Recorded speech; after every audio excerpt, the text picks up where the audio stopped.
Hello hello. नमस्कार और स्वागत है इंडिया मसाला पॉडकास्ट के एक नए एपिसोड में। और मैं हूं आपका होस्ट और दोस्त अमित शेखर। इंडिया मसाला पॉडकास्ट जहां पे हम बात करते हैं हेल्थ, फिटनेस, न्यूट्रिशन और अवेयरनेस की।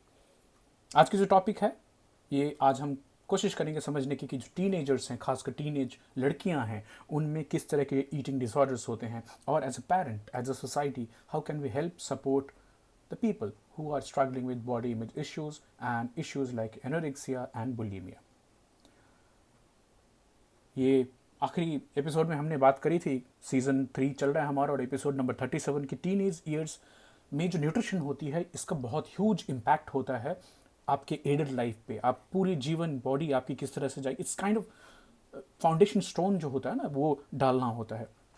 वैसे आप लोगों को बताकर ये खुशी हो रही है कि हम सीजन 3 एपिसोड नंबर 42 में आपसे बातचीत कर रहे हैं। और overall I think this is India masala podcast 193 episode. So thank you to all the patrons, thank you to all the listeners जिनके लाइफ में थोड़ी सी भी चेंज आ पाई है इंडिया मसाला पॉडकास्ट सुनने के लिए। जो रेगुलर श्रोता हैं ऑल अक्रॉस द वर्ल्ड, आप सबको बहुत बहुत थैंक्स और शुक्रिया बोलना चाहूँगा मैं।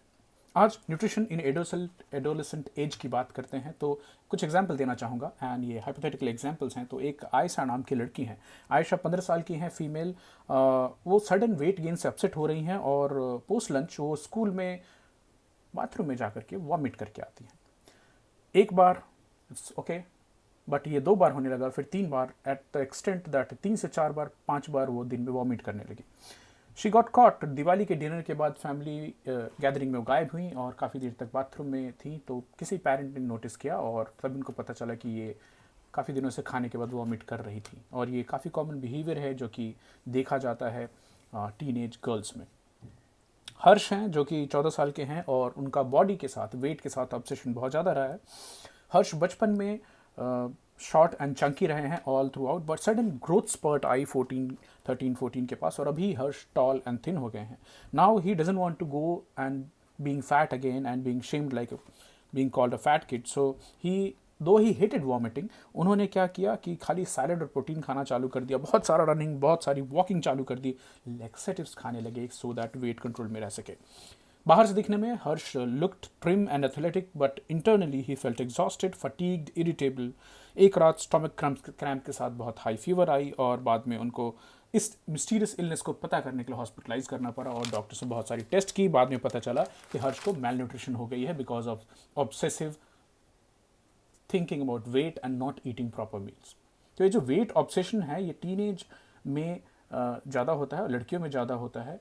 7 में से एक जो विमेन है वो किसी न किसी तरह के ईटिंग डिसऑर्डर से झेल रहे हैं। 36% adolescent girls felt that they are overweight and 59% are trying to lose weight right now as we talk. More than 90% of people who are having eating disorders are girls. That means अगर 100 लोगों में eating disorders हैं तो उसमें से 90 लड़कियां हैं और 10 लड़के हैं। इसके पीछे हम सबको एज ए सोसाइटी, माँ बाप सबको ध्यान देना है कि इस तरह का प्रेशर हम क्यों अपने बच्चों के ऊपर में डालते हैं।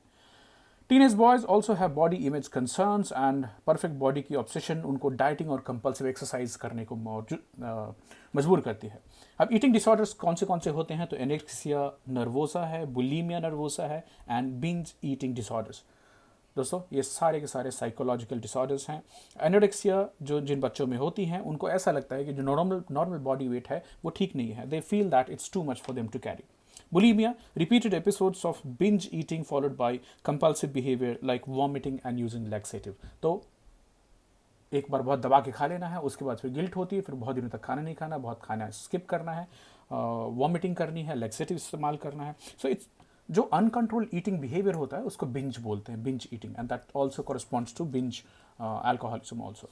एनोरेक्सिया नर्वोसा, एक में से 100 मतलब 100 लड़कियां हैं, 100 फीमेल्स हैं, उसमें से एक को होता है। 15% ऑफ टीन्स ओवरऑल अगर आप एवरेज देखने जाओ तो हमेशा अंडर वेट होती हैं, जो उनका एक्चुअल एज है उसके हिसाब से जो वेट होनी चाहिए। इसके पीछे बॉडी इमेज इश्यूज बहुत काम करती हैं। जैसे मॉडल्स को दिखाया जाता है ज़ीरो फिगर बार्बी डॉल, बचपन से वो पतली पतली देख करके। मेन स्ट्रीम मीडिया जो किस तरह के आपके एक्ट्रेस हैं, आपके न्यूज़ रीडर्स हैं, आपके जो रोल मॉडल्स हैं, तो रोल मॉडलिंग गलत हो जाती है। Many teenage girls are bulimic. Again I said the cycle of eating enormous amount of food और उसके बाद followed by purging by vomiting using laxative diuretics और hours and hours of aerobic exercise करना कि खा लिया तो गिल्ट हो रही है, उसके बाद उसको कैसे वेट को कम करें, हटाएं।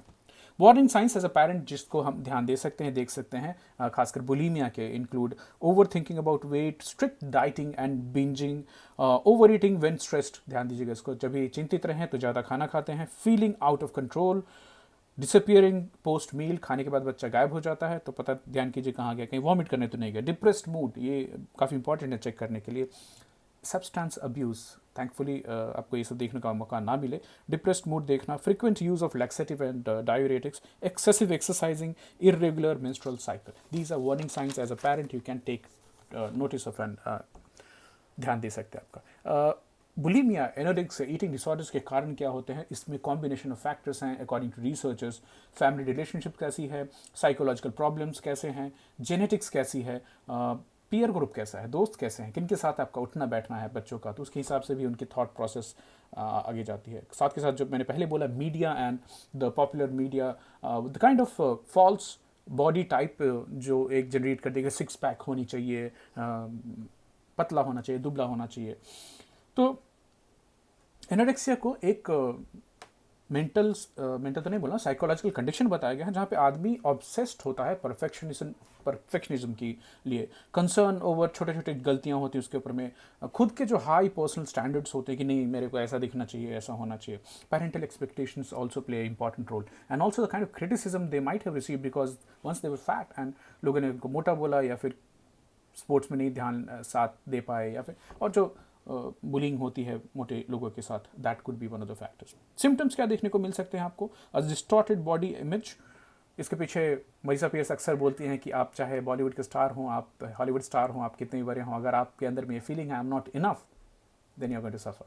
So keep reminding yourself that I am enough and the way you are is very very important.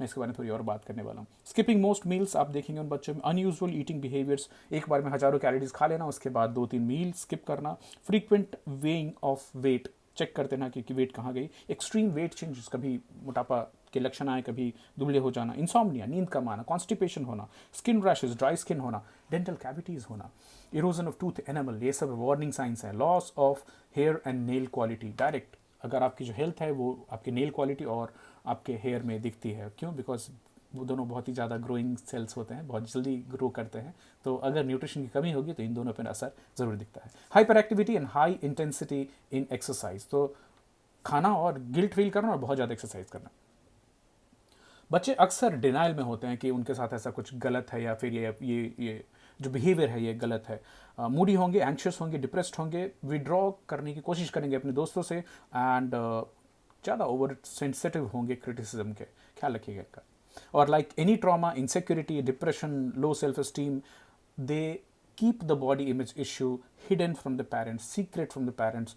Please open up and talk about insecurities, talk about what you're feeling in life, don't feel pressured because of a false inaccurate image which has been created by society, by peers and by overall. Treatment क्या होता है इसमें, behavioural therapy होती है, I am not जो enough है उसको enough feel कराने की कोशिश की जाती है, कभी एंटी डिप्रेसेंट भी देने पड़ते हैं, peer group support very very important होता है, पेरेंट्स का अनकंडीशनल लव कि आप मेरे बच्चे जैसे हो मुझे वैसे पसंद हो, सोसाइटी की गलत एक्सपेक्टेशन के हिसाब से खुद को ढालने की कोशिश ना करो। इसमें कॉग्निटिव थेरेपी भी काफ़ी काम में आती है, जिसमें identifying and replacing inaccurate thought with accurate thought, but इसके लिए बात करनी इंपॉर्टेंट होती है। इमोशनल स्टेट को अच्छा रखना इंपॉर्टेंट होता है। So there is a constant feeling always amongst us is I am not enough, and that I am not enough because मेरे पास उतने पैसे नहीं हैं जितने फलाने के पास है, I am not enough because मेरी कार उतनी बड़ी नहीं है जितनी दूसरे की है, I am not enough because मेरा घर छोटा है, I am not enough because मेरा bank balance, I am not enough because of my complexion, I am not enough because of my height। ये not enough होने की जो बीमारी है ना, ये किसी भी चीज़ से हो सकती है। I am not enough because मैं उतनी पूजा नहीं कर पा रहा हूँ जितनी दूसरा आदमी कर रहा है। I am not enough because मेरी मेडिटेशन की जो टाइमिंग है वो कम है, मैं 10 मिनट में डिस्ट्रैक्ट हो जाता हूँ, बाकी तो घंटे घंटे बैठ। You stop comparing. And to all the kids, all the teenagers, to all the people who are suffering with eating disorders, accept yourself the way you are. You are enough is what I want to say today. And on this sensitive topic, not trying to patronize or say anything that name I'm perfect and then I have the right to say, no, I'm equally imperfect as you are. But somehow kind of find the balance in life जो God ने दिया. कुछ चीज़ें दी हैं उसके लिए बहुत बहुत शुक्रगुजार हूँ. जो नहीं दी है कोशिश करेंगे मिलने की. So take care of yourself. Keep your self-esteem very, very high. I'm just a ping away on all the social media platforms. You know me personally. Do give me a call or ping me on the podcast, on the video, and I'll be happy to help and share a little bit of whatever experience I have in overcoming these issues. Thank you so much. Here is Indian Masala signing off from today's episode. See you tomorrow with an interesting topic. Bye bye. Take care.